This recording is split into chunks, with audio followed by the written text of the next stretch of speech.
నాకు అంకెలొచ్చినాయి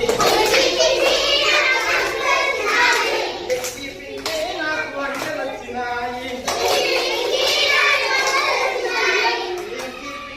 నాకు అంకెలొచ్చినాయి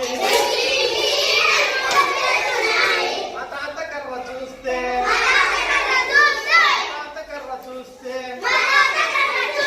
ఒకటిలా ఉన్నది